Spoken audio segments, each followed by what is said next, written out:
Willie Buck Murrow from Leander, Texas. The gold buckle of the Bible. No, that was Lubbock, according to the Reverend Billy Saul Hargis. Recently, I had a long bus ride going to the Lackland Greyhound Terminal. I remember one of my favorite Johnny Carson jokes. He was doing a parody Greyhound bus ad, and he said, "Greyhound, the tickets are so cheap you won't even notice the guy next to you is naked." Anyway, I visited my uncles who were all jet mechanics in the Air Force there. So I struck up a conversation with a passenger sitting along for the ride beside me. Was he wearing anything? Apparently he was part of a Christian group going to a large Memorial Day revival close to the base in that area.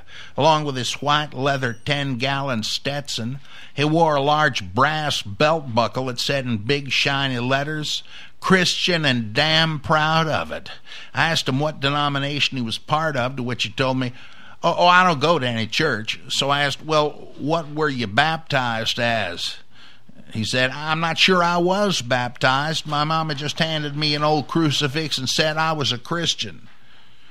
Since I found this personal tidbit so very interesting and risking to press him on a little farther, I suddenly found myself asking reflexively, okay, then what are some of your favorite Bible passages?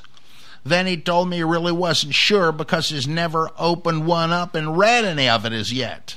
After an increasing moment of silence, which I soon realized was becoming embarrassing to him, my mind came across an idea that I've found lately by doing some book reading on my Android tablet. The Kindle sample is called Evolving Out of Eden by some rich Southerner whose name I forget now, but on page 8 he said quite plainly, there's no point in calling oneself a Christian without some commitment to the divinity of Christ, after all. Actually, that was Ed Suominen who said that up in Washington State. So I quickly spoke to the pilgrim. Well, I'm sure at least you've said the sinner's prayer.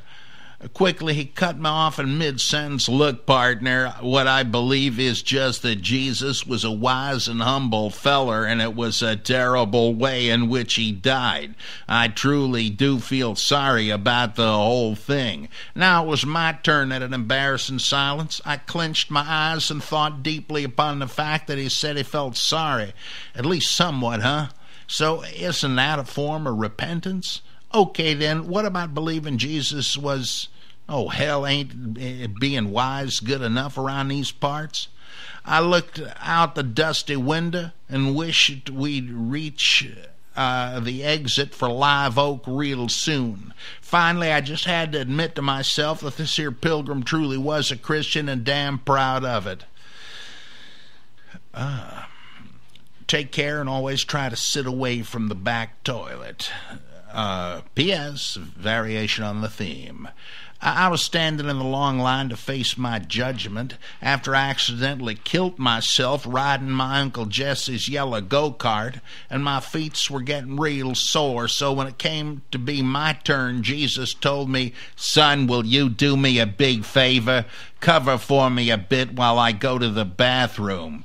Sit down here and let me show you these two buttons. One says heaven and the other Houston, and here's the microphone. I won't be too long. Jesus quickly took off from the stage, and I found myself sitting at the right hand of God the Father himself. Since the lines here are so long, you only really get to ask one question before having to decide what button to push. So I began asking to one poor soul after another, are you a Christian? It wasn't that I couldn't hear their answers very well, but that we were in such a dadgum hurry to get to the next case. And, oh, by we, I mean all these angels pestering me to hurry up, that I only had a millisecond to look each candidate over and decide what to do. Funny, I discovered that the heaven button stuck down a bit when pressed, and the Houston button never really seemed to click on at all. So I just decided to look as professional as could be before the Holy Father and motioned case after case, wiggling my head a bit over these buttons. Oh, I reckon I did about 144,000 or so. Soon Jesus came back from the restroom, and I was greatly relieved to get on with my very own judgment now. Son, will you do me a favor? I have to run to the store. P.S. Added bonus variation on the theme. Rodney, ICE, immigration, etc., detention bus to the border station that lies between heaven and purgatory, located at the end of the Robert M. Price Memorial Bridge. I wondered who would meet me on the other side beside Grandma and Grandpa Lugiano. I wasn't quite sure what had happened to me beside that sticky pedal on the go-kart as I tried to do some fancy donuts to impress my little niece, but alas, I suddenly found myself on the way to final judgment and eternal rest in paradise. After being ushered off the bus and on into the long line before the gate, I realized that maybe it wasn't such a good idea that I wore my black Guayabera, Guayabera shirt and a red bandana today. Also, all my Mexican silver skull rings looked out of place here at the edge of eternity.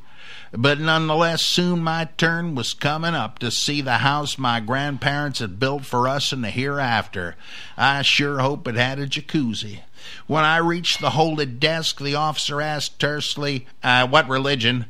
Christian, and damn proud of it, I says. He looked me over suspiciously and told me I didn't look very Christian. I told him I was born and baptized a Christian in America, the world's leading religious place. He asked me if I had any papers to prove it. I said I'd have to be reincarnated to go back to Earth and get 'em, but I told him to just believe me when I say Jesus is king, bro. He motioned me over to a line with a sign over it that said, "Next reincarnation departing in 1 hour." It had a strangely familiar feeling.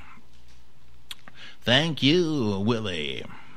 Always entertaining, enlightening, and edifying.